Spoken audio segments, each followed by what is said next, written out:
কোনোভাবে যদি এই 6 দিন বাবা মাকে বোঝানো যেত, তাহলে সেনানিবাসে গেলে আর 3-4 বছরও বাড়িতে ফিরতো না সে। একজন আর্মি ক্যাপ্টেন হয়ে বাল্য বিবাহ করার মতো নিচু একটা কাজকে সমর্থন করতে মন মানছে না প্রহনের। রাত কম হয়নি, দেয়াল ঘড়িটা টুং টুং আওয়াজ করে জানান দিচ্ছে যে 12টার ঘরে এসে পৌঁছে গেছে। প্রহন বেলকুনির রুম থেকে আসলো। মা বাবার উপর জেদ করে রাতের খাবারটাও খায়নি, শুধুমাত্র বাবা একজন হার্টের পেশেন্ট বলেই সবকিছু সহ্য করে নেওয়ার চেষ্টা করেছে প্রহন। না হলে আজকে আবার সেনানিবাসে ফিরে যেত। আর এদিকে বিছানায় শুয়ে এপাশ ওপাশ করছে চৈতি। ঘুমের মাঝে মেয়েটা বড্ড চটপটে, শান্ত হয়ে কোনো কাজ করা এই মেয়ের পক্ষে সম্ভব হয় না। সর্দার সাহেবের পাশেই ঘুমিয়ে আছেন জুনাইদা, কিন্তু সর্দার সাহেবের দু চোখ এক করতে পারছেন না।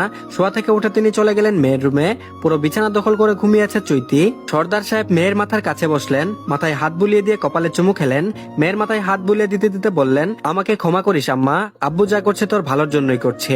সকাল থেকে আত্মীয় স্বজনের আগমন ঘটছে প্রহনদের বাড়িতে। আত্মীয় স্বজন বলতে প্রহনের ফুফুরা আর মামা মামিরা। ঘটা করে এখন কিছু করতে যাচ্ছেন না রেদওয়ান চৌধুরী। সূর্যের সোনালী আভা জানলার কাজ ভেদ করে প্রহনের চোখে মুখে পড়তে ভ্রু কুচকে গেল তার। সেই ভোরে উঠে নামাজ পড়ে আবারও ঘুমিয়েছিল প্রহন। সেই আরামের ঘুমটা সূর্য মামা ভেঙে দিল। 2 হাত দিয়ে চোখ কচলাতে কচলাতে শোয়া থেকে উঠে বসে প্রহন। বালিশের কাছ থেকে মোবাইলটা হাতে নিয়ে দেখলো বেলা 10টা বাজে। আর এদিকে 9টার দিকে স্কুলে যাওয়ার জন্য তৈরি হয়েছিল চৈতি। পরিবারের সবাই বারণ করে দিয়েছে আজ স্কুলে যেতে। চৈতি তো মহা খুশি আজ স্কুলে যেতে হবে না বলে। আর সাথে রাস্তার ওই রিফাতের কুটুক্তির সম্মুখীন হতে হবে না। বড় ভাবি চৈতির রুমে এসে বিছানার উপর একটা জামদানি হলুদ রঙের শাড়ি রাখলেন, সাথে প্রয়োজনীয় গয়না। শাড়ি দেখে ভ্রু কুচকে গেল চৈতির। কৌতূহল নিয়ে জিজ্ঞেস করে ফেললো, শাড়ি চুরি কিসের জন্য ভাবি?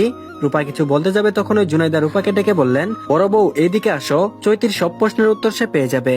মায়ের এমন কথার আগামাথা কিছুই বুঝলো না চৈতি, কিন্তু এটা খুব ভালো করে বুঝতে পারছে আজ কিছু একটা ঘটবে। আর এদিকে সিঁড়ি বেয়ে নিচে নামছে, আর ড্রয়িং রুমে সবাই হই হুল্লোড় ভ্রু কুচকে দেখছে প্রহন। হঠাৎ তো আয়োজন কেন? মস্তিষ্কের আশেপাশে তো একটাই কথা ঘুরপাক খাচ্ছে, বিয়ে।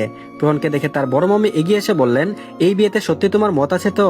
প্রহন এক পলক মামির মুখের দিকে তাকিয়ে বাড়ির সদর দরজার দিকে তাকালেন। বড় মামির মেয়ে কাজল আসছে। কাজলকে দেখেই প্রহন বিরক্ত হয়ে বলল, হ্যাঁ মত আছে, আর মত না থাকলেও কি এসে যায় বলুন তো? আব্বুর জন্য তো বিয়েটা করতেই হবে। বড় মামের পাশে দাঁড়িয়ে থাকলো না প্রহন, নাস্তা করার জন্য চলে গেল। ডাইনিং টেবিলে বসে মাকে বলল নাস্তা দিতে। মিসেস ইয়াসমিন ও ছেলেকে খাবার পরিবেশন করতে ব্যস্ত হয়ে গেলেন।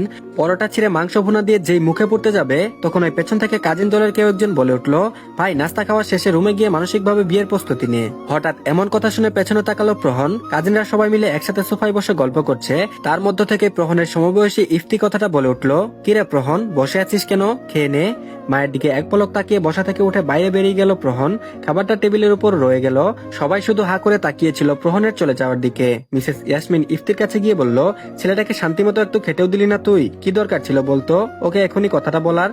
ইফতি বলল, আসলে আমি বুঝতে পারিনি যে প্রহন এতটা রাগ করে খাবার না খেয়ে চলে যাবে। মিসেস ইয়াসমিন আর কিছু না বলে রান্নাঘরে গেলেন। এখন অনেক কাজ বাকি পড়ে আছে।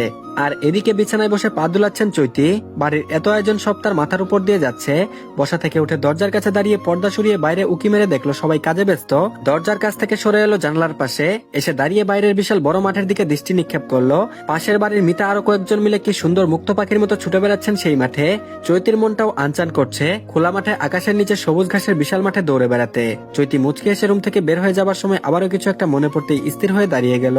কিছুক্ষণ আগে জুনাইদা এসে বারণ করে দিয়ে গেছেন আজ যেন রুম থেকে এক পাও বাইরে বের না হয়, তাহলে সর্দার সাহেবকে বিচার দিবেন। বাবা নামক মানুষটাকে চৈতি যেমন খুব ভালোবাসে, ঠিক তেমনি খুব ভয় পায়।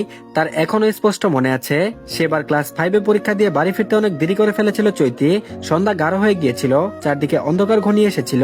এমন সময় বাড়ির সদর দরজায় পা পড়লো তার। সর্দার সাহেব স্কুলে গিয়ে খুঁজে এসেছিলেন, কিন্তু তার চঞ্চল মেয়েকে কোথাও পাননি তিনি। সে কি ভয় মেয়েকে নিয়ে তার? বাড়িতে ফিরতেই সর্দার সাহেব কষিয়ে এক চড় মেরেছিলেন মেয়ের গালে।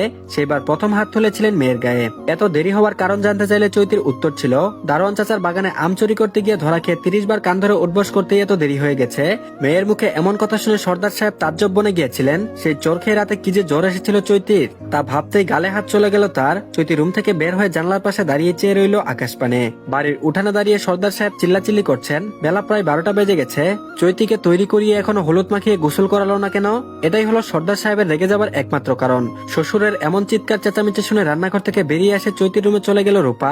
বাড়ির সবার মন